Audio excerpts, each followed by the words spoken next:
po sa inyong lahat, mga kababayan, mga kapatid. Nawa po ay nasa mabuti po kayong kalagayan saan mampanig kayo ng mundo naroon ngayon. So sa episode na ito ay pag-uusapan po natin itong tanong na na-forward po sa akin ng ating mga researchers.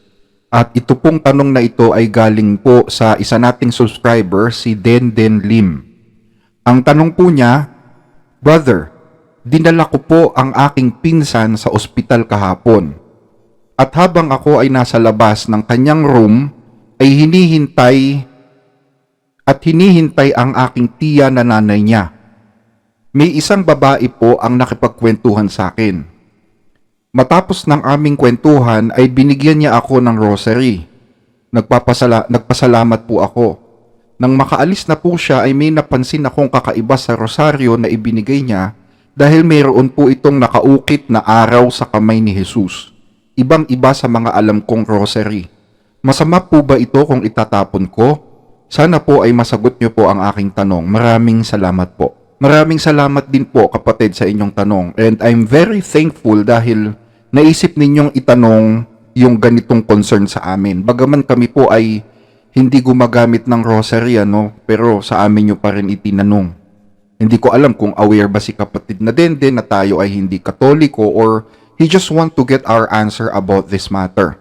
But anyway, sabi nga sa Biblia, dapat handa tayo lagi sa mga taong naghahanap ng katwiran o ng kasagutan sa kanilang mga tanong. Actually kapatid, way back 2017 pa po ay meron ng warning. If I'm not mistaken, 2017 ito. May warning ang Catholic Bishops Conference dito sa Pilipinas tungkol po sa isang uri ng rosary na kumakalat dito sa ating bansa. Na ang tawag po nila dyan sa rosary na yan ay satanic rosary. Ito pong satanic rosary na ito ay kakaiba kung ikukumpara sa isang pangkaraniwang rosaryo na ginagamit ng mga Katoliko. Siguro basahin natin yung warning na yan ng CBCP. An exorcist warned the public about the circulation of satanic rosaries and religious items in the country during the most recent airing of the once-a-month spiritual warfare episode of the Diocese of Novaliches Radio Veritas segment, Hello Father 9111, on August 7th. Kapanalig listeners, be careful as the rosaries you might be using could actually be infested or cursed, warned Father Ambrosio Nonato Legaspi in his personal capacity as Libera Nox chief exorcist in the Novaliches diocese. The rosaries are those being given away by Satanists, explained the priest, particularly by the group called Illuminati. He said the rosaries have been prayed over by its makers, consecrating them to evil so that whoever uses it will be followed by evil spirits. According to Diocese of Novaliches Office of Exorcism, Libera Nox, Assistant Case Officer Felipe de Guzman, who was also present during the said episode, satanic rosaries have odd symbols on them that are not readily noticeable to the untrained eye. Often made of plastic, the symbols could either be a snake wrapped around the cross, a pentagram, and or a sun with rays, an insignia of the Illuminati. Sometimes there are no symbols, said Legaspi, pertaining to what de Guzman described, but a ritual was done on it like the one we mentioned previously about Botanica, the occult store in many places abroad, like in the US, where religious items are brought so they could inflict harm on others. Viral sa social media ang post na ito galing umano sa CBCP News, kung saan may kumakalat umanong New Age o Satanic na rosaryo. Ayon kay Father Ambrosio Nonato Legaspi, ang Chief Exorcist ng Diocese of Novaliches, 2 buwan na ang nakalipas nang una siyang makakita ng ganitong rosaryo nang magpaalis siya ng masamang espiritu sa isang bahay. Tingnan din natin yung rosaries ninyo, baka yan. So we examined some of the rosaries and precisely what we discovered ay may mga rosaries talaga na gano'n nga, no? Sa unang tingin, hindi mo raw mapapansin ang pinagkaiba nito sa isang tunay na rosaryo. Pero kung susuriing mabuti, makikitang may 4 na araw ito sa bawat kanto ng krus na simbolo umano ng isang kulto.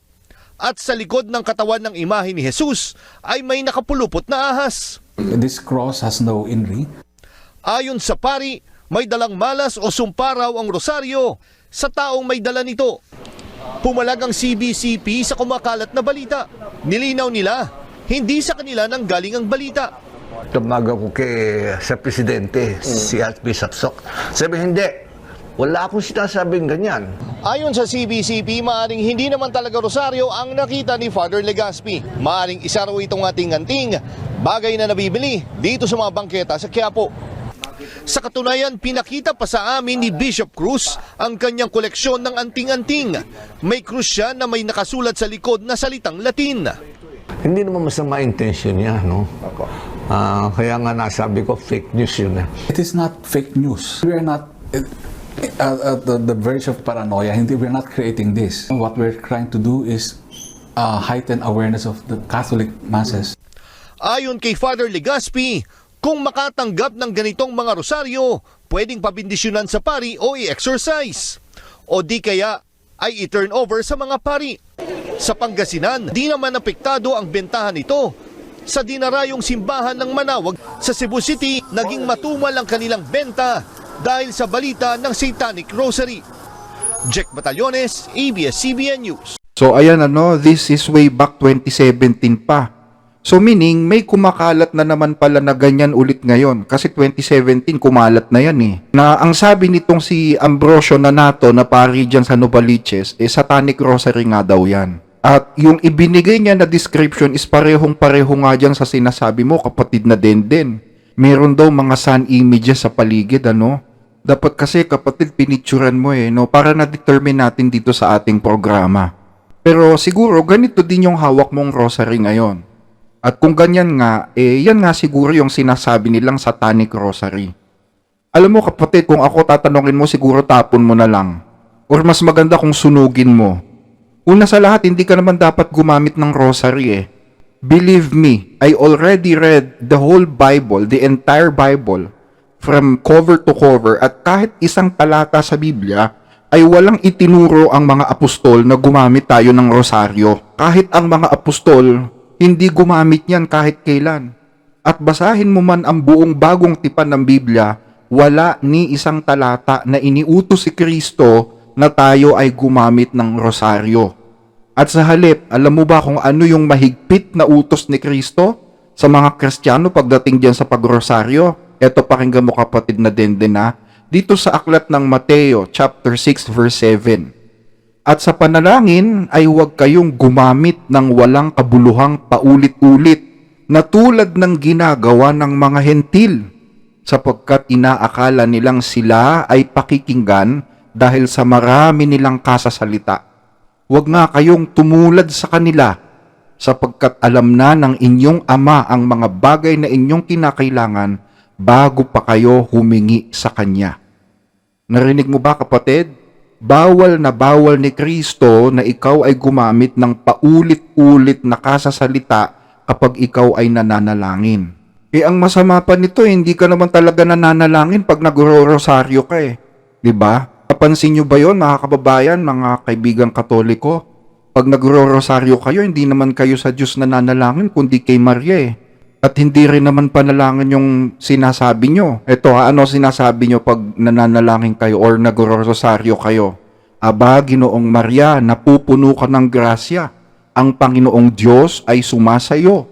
Bukod kang pinagpala sa babaeng lahat at pinagpala naman ang iyong anak na si Jesus. Hindi naman panalangin yun, pinuri mo si Maria Santa Maria, Ina ng Diyos, ipanalangin mo kaming makasalanan ngayon at kung kami mamamatay. Amen. Ang haba-haba na sinabi mo, bandang huli, uutusan mo lang pala si Maria na manalangin para sa'yo. Napansin niyo ba yun, mga kababayan? Ang dami mong sinabi, pero bandang huli, ang sasabihin mo lang pala, ipanalangin mo kami. Si Maria din pala yung inaasahan mong mananalangin para sa'yo. So, hindi panalangin yung ginawa mo. Pinuri mo siya and then inutusan mo siya. Diba? Huwag naman sanang magalit yung ating mga kaibigang Katoliko because I'm just answering this question. I'm just answering this query base sa nababasa ko sa Biblia. Sabi kasi ng Panginoong Jesus, kung gusto mong maligtas, magbasa ka ng Biblia. So I think the best way to answer all questions of faith is by reading the Bible. Ang sabi ni Kristo sa John chapter 4 verse 39, saliksikin ninyo ang mga kasulatan, sapagkat iniisip ninyo na sa mga yaon ay mayroon kayong buhay na walang hanggan, at ang mga ito'y siyang nagpapatotoo tungkol sa akin. So that's why I'm answer the question using the Bible. Kasi ang Bible ay in order for us to be saved, to get eternal life, is to read the Bible. So ang sabi ng Panginoon, huwag kayong gagamit ng mga panalangin paulit-ulit na gaya ng ginagawa ng mga hentil, sabi sa Biblia. Sino yung mga hentil? Sila yung mga hindi sumasampalataya. Bakit daw? Sapagkat inaakala nilang sila ay pakikinggan dahil sa marami nilang salita. Huwag nga kayong tumulad sa kanila, sabi ni Jesus. Sapagkat alam na ng inyong Ama ang mga bagay na inyong kinakailangan bago pa kayo humingi sa Kanya. So hindi ka pala pakikinggan ng Diyos kapag ang panalangin mo paulit-ulit. Hindi ako may sabi nito, no, kundi ang Panginoong Hesus ang tagapagligtas mismo. At sino itong hentil na ito? Sabi niya, di ba? Gaya ng ginagawa ng mga hentil. Sino itong mga hentil na ito na gumagamit daw ng mga vain repetitions or paulit-ulit na panalangin na para sa Diyos wala namang kabuluhan? Sino itong mga hentil na ito?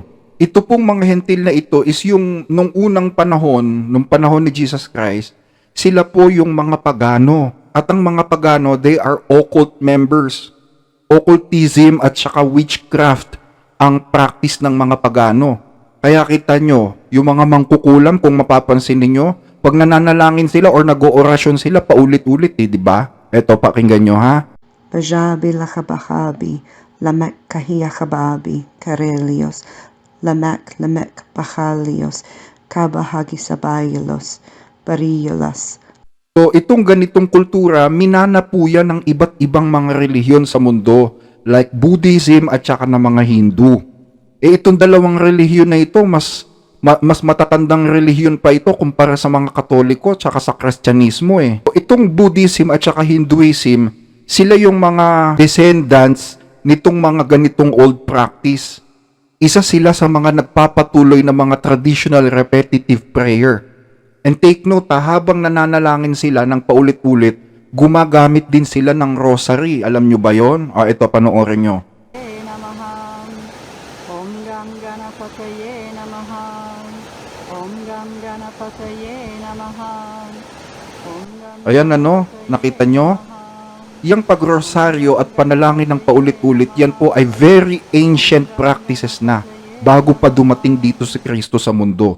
Pinapractice na yan ng mga relihiyon na hindi kumikilala sa tunay na Diyos, na ang tawag ni Kristo ay mga hentil. Sa panalangin ninyo ay huwag kayong gumamit ng walang kabuluhang paulit-ulit na tulad ng ginagawa ng mga hentil. So, biblically speaking, sino tong mga hentil na ito? Ang sabi ng apostol na si Pablo, kaya't alalahanin ninyo ang inyong dating kalagayan. Kayo'y ipinanganak na mga hentil na tinatawag na hindi tuli ng mga Hudyo. Ang mga Hudyo ay tinatawag na tuli ayon sa ginagawa nila sa kanilang katawan.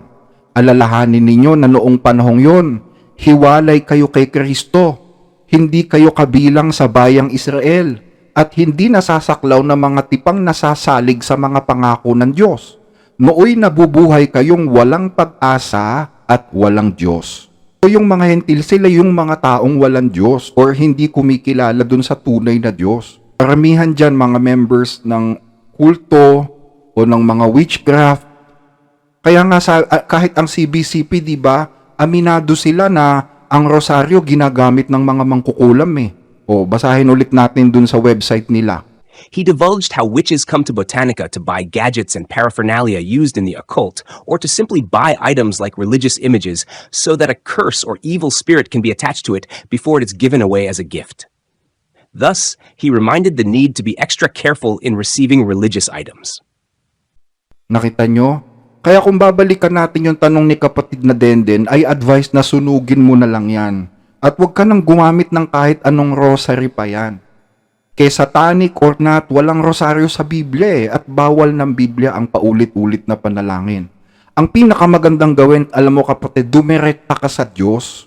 Huwag mo nang idaan kung kani-kaninong santo. Dahil yung mga santo na yan, hindi ka rin naman nadidinig niyan Lahat sila ay walang alam sa mga nangyayari, sa mga sinasabi mo, hindi ka nila nadidinig dahil patay sila. Wala silang buhay, wala silang kamalayan. Saka pa lang sila bubuhayan kapag bumalik na si Kristo dito sa mundo para i-rapture yung mga maliligtas. Doon magkakaroon ng resurrection of the dead, of the righteous dead. Nakuha mo, kapatid? Ito kung ikaw ay talagang naniniwala sa mga santo, di ba naniniwala ka sa mga santo?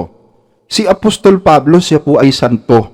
Bago mamatay si Apostol Pablo, ang bilin niya sa mga Kristiyano ganito: huwag kayong mabalisa sa anumang bagay, kundi sa lahat ng mga bagay sa pamamagitan ng panalangin at daing na may pagpapasalamat. Hindi sinabing magrosaryo ka o magpaulit-ulit ka. Sa pamamagitan ng panalangin at daing, supplication, na may pagpapasalamat with thanksgiving, ay ipakilala ninyo ang inyong mga kahilingan sa Diyos. Huwag mo nang idaan kung kani-kanino, ipakilala mo yung gusto mong sabihin sa Diyos, yung iyong kahilingan. Yan po ang tamang panalangin ayon kay San Pablo, mga kapatid. Na nating pahirapan yung ating mga sarili, no? Hindi naman bingi ang Diyos eh. In fact, ang Diyos, bago mo palang sabihin, alam na niya eh. So, I think hanggang dito na lang yung pagtalakay natin sa tanong na ito. Maraming salamat po ulit sa inyo, kapatid na Denden. Maraming salamat po sa inyong panonood. And to God be the glory.